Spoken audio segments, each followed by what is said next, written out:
اللہ پاک نے اپنی رحمت کے دروازے کھولے ہیں تو کچھ ایسی بات کی جائے جس سے دل نرم ہو جائے۔ دوستو، قرآن مجید کی دو آیات میں نے پڑھی ہیں۔ اللہ کریم نے فرمایا یا ایھا الذین آمنوا اتقوا اللہ حق تقاتہ، اے ایمان والو اللہ سے ڈرو اور اتنا ڈرو جتنا ڈرنے کا حق ہے۔ ڈرو اللہ پاک سے، اور جس طرح تم کسی سے ڈرتے ہو، ڈرنے کا حق ہوتا ہے، وہ حق ادا کرنے کی کوشش کرو۔ ہم میں سے بہت سارے لوگ ڈرتے ہیں کچھ لوگوں سے، اور جب وہ ڈر رہے ہوتے ہیں تو انہیں احساس ہوتا ہے۔ اللہ پاک نے ہمارا وہ احساس خود بیان کر دیا ہے۔ فرمایا جب تم کسی سے ڈرتے ہو تو تمہیں اس کا احساس ہوتا ہے کہ تم کتنا ڈرتے ہو،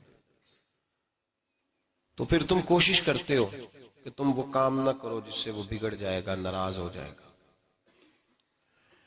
جو لوگ قانون سے ڈرتے ہیں وہ اشارہ نہیں توڑتے، کچھ بھی ہو جائے اشارہ نہیں توڑتے۔ انہیں پتہ ہے کہ یہاں اشارہ توڑیں گے تو الجھ جائیں گے، اور جہاں انہیں فکر نہ ہو کہ کوئی پوچھنے والا نہیں، وہاں ہم نے دیکھا ہے کہ لوگ اشارہ توڑ دیتے ہیں۔ اللہ تبارک و تعالیٰ نے موقع دیا، میں حرمین شریفین حاضر ہوا تو وہاں ایک روڈ دائری روڈ کہلاتا ہے۔ اس روڈ سے پیدل چلنے والے نہیں گزر سکتے۔ وہ کہتے ہیں جی اس روڈ سے پیدل والا نہ گزرے، ان کے لیے علیحدہ جگہ ہے۔ قانون یہ ہے کہ اگر کوئی پیدل آدمی وہاں سے گزرے اور اس کا ایکسیڈنٹ ہو جائے تو وہ حکومت یہ کہتی ہے کہ یہ کیوں یہاں سے گزرا تھا، لہذا کوئی مقدمہ نہیں ہو سکتا۔ وہاں ہم نے دیکھا ہے کہ لوگ اس سڑک پہ پیر بھی نہیں رکھتے، کہتے ہیں مر گئے تو بنے گا کچھ نہیں۔ یہاں بھی بہت سارے ایسے معاملات ہوتے ہیں کہ جہاں انسان محسوس کرتا ہے کہ یہ بڑا میرے لیے نقصان ہو جائے گا تو وہ ڈرتا ہے۔ ایک چھوٹی سی بات ہے کہ رات کو کوئی آدمی اپنا دروازہ کھلا رکھ کے نہیں سوتا، حالانکہ کوئی حرج نہیں، کبھی کھلا رہ بھی جاتا ہے، اور اگر کبھی رہ جائے تو جس کی ذمہ داری بند کرنے کی ہو اس کے ساتھ پھر جو رویہ ہوتا ہے گھر والوں کا، یہ خوف ہے ہمارا اندر کا، تو بڑی شدت کے ساتھ ہم اس شخص کو سخت سست کہتے ہیں، ڈانٹتے ہیں، کہتے ہیں تو نے خیال ہی نہیں کیا، جمع پونجی لٹ جاتی تو یہ خوف ہے، یہ ہمارا اندر کا یہ خوف ہے۔ اب بازار میں جائیں تو درجنوں لوگوں نے گن مین بٹھائے ہوئے ہیں، ان کا دل نہیں کرتا کہ اضافی تنخواہ دی جائے، کیا مطلب ہے ایک آدمی کو اضافی پیسے دینے کا، لیکن وہاں آدمی بٹھایا جاتا ہے، اس کو تنخواہ دی جاتی ہے، اس کی روٹی کا بندوبست کیا جاتا ہے، اس کے سارے ضروریات زندگی کا خیال رکھا جاتا ہے، اور پس منظر یہ ہوتا ہے کہ ڈر لگتا ہے اگر یہ شخص نہ ہوا تو ہمارے چوری ہو جائے گی۔ اللہ فرماتے ہیں کہ تو جہاں سے ڈرتا ہے تجھے پتا ہے،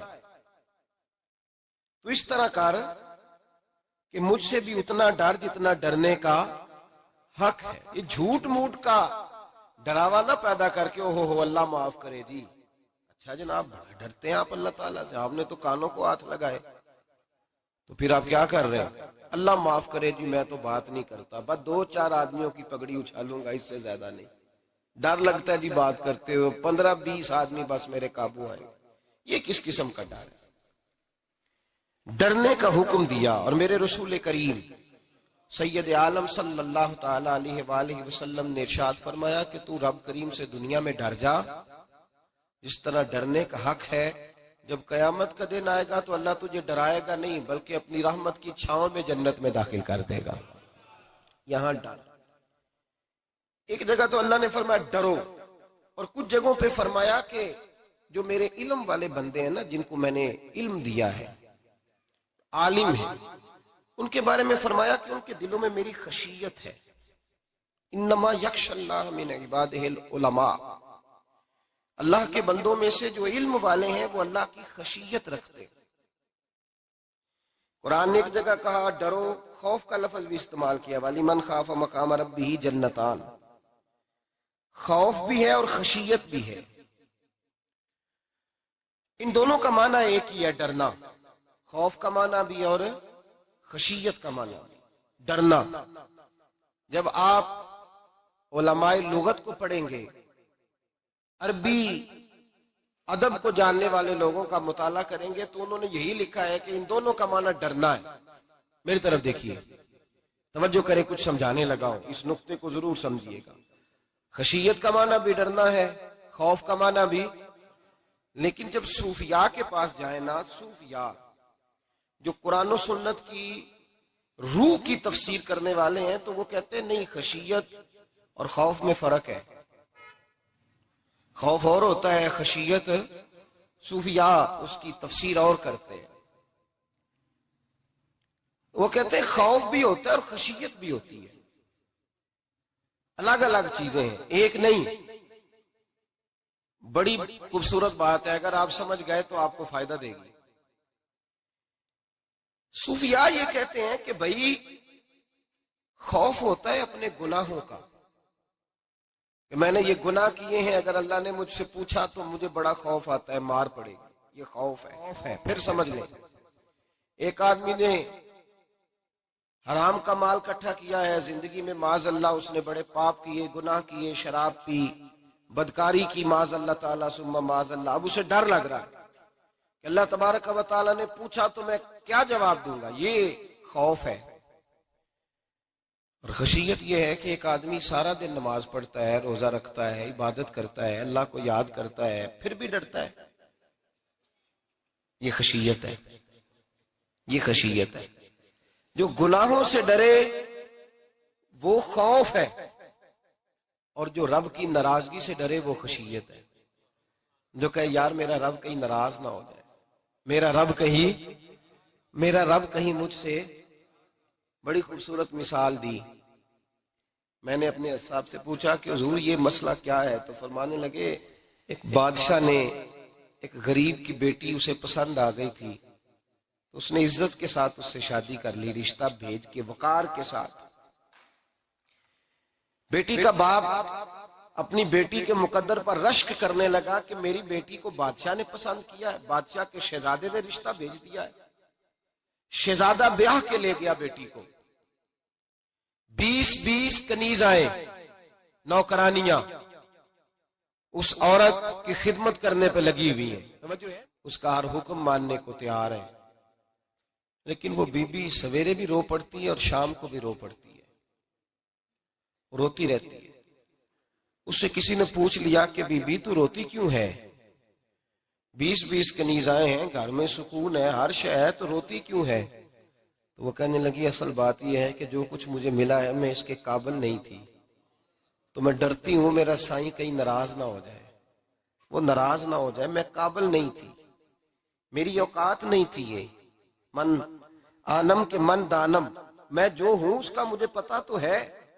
اس نے میری حیثیت سے، میری اوقات سے، میرے ظرف سے، میری محنت سے بڑا بڑھ کے مجھے عطا کر دیا.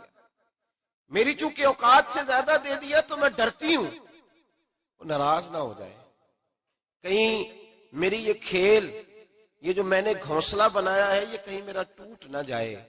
میرے بھائی، میرے رسول کریم سید عالم صلی اللہ علیہ وسلم کے امت کے اولیاء، صلحاء، صوفیاء، اتقیاء، صحابہ، اہل بیت، یہ لوگ جب روتے تھے تو یہ کوئی اس لیے نہیں روتے تھے کہ یہ آج دوپہر کو چینی میں ملاوٹ کر کے آئے ہیں تو اس لیے رو رہے ہیں رات کو.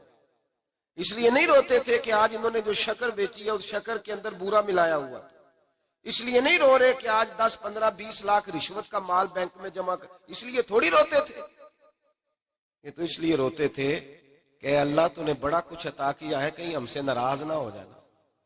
یہ تو اس کی خشیت میں رو رہے تھے. حضرت داؤد طائی رحمت اللہ تعالی علیہ، حضرت امام جعفر صادق جو نبی پاک صلی اللہ علیہ وسلم کے نواسے، جناب داؤد طائی کی ملاقات ہوئی تو امام جعفر صادق حضور کے نواسے عرض کرنے لگے داؤد طائی یار میری بخشش کی دعا کرنا، رب مجھے معاف کر دے. تو حضرت داؤد طائی رحمت اللہ علیہ فرمان لگے امام صاحب آپ حضور کے نواسے ہیں، میں نے دعا کرنی ہے کہ آپ نے میرے لیے کرنی ہے؟ تو حضرت امام جعفر صادق رو پڑے، کہنے لگے یار تو نہیں کرنی ہے، اور اسی لیے تو تجھ سے دعا کرا رہا ہوں کہ کہیں ایسا نہ ہو نانا مصطفیٰ کی بارگاہ میں جاؤں تو وہ مجھے کہیں کہ میں کس طرح کا تھا تو کس طرح کا بن کے آیا ہے. یہی تو دعا کرانی ہے کہ میرے لیے دعا کر. جو جتنا بڑا ہوتا تھا نا اتنی زیادہ